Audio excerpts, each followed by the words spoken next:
Well, good morning and welcome to another edition of Sarah Says Daily Brief. Happy Monday to you. I want to talk today about the danger of unspoken expectations. And this particular topic has come requested from a wide variety of folks. And so I'm glad to be able to answer your questions and give you my thoughts on this. The first thing I want to talk about today is why are we doing it? Why do we behave and engage in this unspoken expectation type behavior? Well, the first thing is it's probably habit. We've probably learned it either from our family or our friends. We may have learned it in college, but it is a comfortable behavior in which we engage that gives us a sense of control, and I'll talk about that in a bit. We also you might find that you have poor communication skills, and so it's much easier for you, much more comfortable for you to expect something without articulating it because it's difficult for you to say what it is that you're expecting. And the third reason, and some of you may absolutely loathe this and disagree vehemently, which is fine. If you're a woman, you may read too many romance novels. I think that too often in fictional circumstances, the lover knows what the person wants, and we may read or see movies or whatever, and the media of whatever kind sets up an expectation that if someone loves you, they know. But nothing, I think, could be farther from the truth. And I should out myself here by saying my poor first husband endured this kind of behavior from me for the longest time, and it was for each of these reasons. It was a learned behavior. At that time, I did not have good communication skills, and the media that I had seen, movies, books, whatever, had set up this expectation that if someone loves you, if someone gets you, if someone truly understands you, that they're going to know what it is you're expecting. And again, nothing could be farther from the truth, and I don't want you to fall into that trap. So those are some of the reasons why we do it. I'll talk about more here in a bit, but here's how it's going to play out. When you have unspoken expectations, you're operating on a script, and you're the only person who has a copy of the script. And you're going to say to yourself, well, if he or she loves me, they're going to know what I want. And then you may say things, well, why didn't you? Or how could you not know this? Or, well, everybody knows that this is how this is supposed to work out. You know, the funny thing to me is how unspoken expectations play out is that you only communicate your expectation after you're disappointed. It's interesting to me how I did it and how I see it happen. And when I talk to guys or girls, I hear them say, well, they could articulate their expectation pretty clearly after I didn't do it. You are essentially, when you have these unspoken expectations, you're setting the other person up to fail. And I want to talk about some of the damage that is done. And most of this applies personally, but I will also tell you, and you can extrapolate this out to the professional scenario, because in your professional workspace, you can also be operating on these unspoken expectations. And so, again, remember, these are habits that you learn. You are conditioned because you have poor communication skills, or historically, perhaps you did articulate and you got burned. I don't know. But this plays out in that you're operating off of a secret script, and nobody has a copy of the script but you. But I want to tell you some of the damage it does and some of the psychological backstory here. Unspoken expectations are a classic passive-aggressive type behavior. You're testing the people around you. You're testing, did they listen to me? Are they paying attention? Do they love me enough? Do they know me well enough? It also gives you a false sense of power. And the reason it does this is because you're choosing a payoff. Anytime we engage in any behavior, we're choosing a payoff. And when you have these unspoken expectations, here are some of the payoffs that you're choosing. You're choosing righteous indignation over having a deeper relationship. You're choosing to avoid an uncomfortable conversation versus having a successful business transaction. Suzanne indicates she's living this right now. it is so prevalent, and that's why this topic, I couldn't believe the number of people who were excited about me having this conversation. So I hope some of these things help you today. Some of the payoffs that you choose are that you want to be right versus being connected. The other thing is, and this is so fascinating to me, when anybody engages in this type of behavior with the unspoken expectations, when you don't get what you want and you're able to say, hey, why didn't you? And how could you not know? There is indeed a brief emotional high that comes from it. And sometimes people get addicted to that the righteous indignation I feel, the false sense of power that I feel, the ability for me to say that, oh, you've disappointed me. These things sometimes give us this false high. Now, I'd also like to point out, I consider what I have at my home with my husband to be a fairly healthy relationship. But even in healthy relationships, unspoken expectations happen. So if you find yourself being frustrated or sad or disappointed in your partner or anybody else, that your family, friends, even in the workspace, pause for a moment, drop into this and say, did I have an unspoken expectation here? You might find that this sense of frustration or disappointment that you feel comes because you had an unspoken expectation. So I am not talking about how this plays out in healthy relationships, just so you know. I am talking about how this plays out in unhealthy relationships. And yes, Suzanne, truly, this happens with narcissists, but it also happens with me, with you, with your average person, that we get into the habit of thinking that the other person may know what we want. And I think for women in particular, it's difficult for us to articulate what we expect because it comes out awkward. It feels selfish.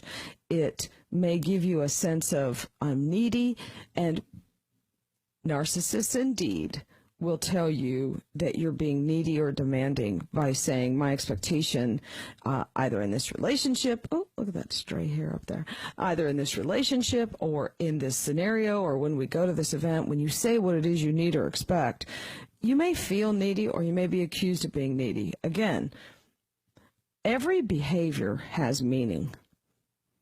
Every single behavior that we engage in, for good or ill, has meaning.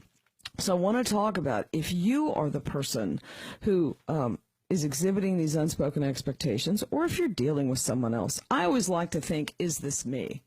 Is this me? Am I doing this? But you will find that other people who engage in this unspoken expectation have zero problem telling you what you did wrong after the fact. There's your first clue. If someone has zero problem telling you what you did wrong, what the expectation was, and how you should have known what to do, that is a classic passive-aggressive, I'm able to articulate my expectation after the fact. So it's very difficult to say, well, I couldn't tell you that before. Well, you could tell me pretty clearly after. So then it goes into, why do people act this way? I don't know, but I have some ideas. So the first one is, if you're engaging in this behavior, you may need validation. I need to feel powerful in this relationship. Perhaps you're afraid of deep relationships. So if you keep sabotaging the other person, because that's what this is, unspoken expectations, whether personally or professionally, are a form of sabotage for the other person. And so perhaps you want to shame the other person. You know that if you have this expectation, again, personally or professionally, and you don't articulate it clearly, that when the other person disappoints you, you get this high, this sense of power, and you can shame or perhaps revenge for the other person. Now, a couple other things that are a bit painful.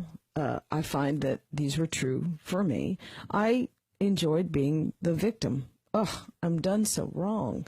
This other person doesn't understand me. They don't care about me. And it was just a constant test and again, my poor first husband, it was a constant test. If you loved me, you would know this or that or the other. But the other thing, and I am not quite sure how I'm going to have this show, but I'm going to have a show about how to break up, whether it's with your spouse or with your boyfriend or with a toxic friend or whatever. You know, we don't always have to villainize the other person to sever a relationship, and yet that's essentially what we're taught, that I have to villainize you. And so this unspoken expectation behavior is one of the classic ways to sabotage the other person. That I can villainize you because you consistently disappoint me. You don't ever do this. You never take out the trash. You always leave your something on the floor or whatever it is. I will tell you, classic villainizing behavior. And I want to keep reminding you that every single behavior in which we engage has a meaning. You really have to keep asking yourself, why do I behave this way? And if someone else is the person with unspoken expectations and you consistently engage, what is that saying? You can't change the other person, and I really want you to stop trying. I want you to ask yourself, why do I keep engaging? Are you addicted to the pain? Or do you have a sense of obligation? Do you feel as if you owe it? Do you hope that you can buy that other person's love? You can ultimately figure out what it is they want? I can only tell you that the unspoken expectation, in personally or professionally, is a no-win. I don't think you'll ever figure it out. And you will hemorrhage yourself out. Heart, soul, mind, psyche, physically, all of it, trying to meet this other person's needs, but I can tell you the script will keep changing. So what are you going to do about it? When it's you, you need to label your expectations to yourself. First of all, are these realistic expectations? And someone is not psychically, anybody, friend, lover, spouse, coworker, unless there's something going on out there that I don't know about, there is no such thing as psychic abilities. Some people are intuitive or empathic, but really, life is so short. Let's not play that game. If we want to, as women in particular, exhibit true power, I think our mastering the ability to articulate our expectations is one of the first steps to become super powerful women. So the first thing is label your expectations to yourself. Are they reasonable? Is this something that is reasonable to expect of the other person? The second thing is communicate them clearly to the other person. You know, honey, I don't like tongue wrestling. Can we just lip kiss? Hey, you know, I love Mexican food. I know you hate it, but every now and then can we go there? You know, I want to go to this event. My expectation is that this is what we're going to do. But then we go out and we go out to a place that we don't want to go out to eat, but we think we're being helpful. But then we get angry later. Well, you should have known I didn't like that kind of food. I mean, it's crazy stuff that we are engaging in this unspoken expectation behavior with. If you loved me, you would have known that I wanted you home for dinner. If you cared about me, you would have known that every Tuesday I want blue carnations. I mean, it's just crazy. So I will say this to you, and it may be painful, and for that I am marginally sorry, not sorry kind of thing. If you don't tell the other person what it is you expect, and you find yourself disappointed or frustrated, it's on you. You need to own that.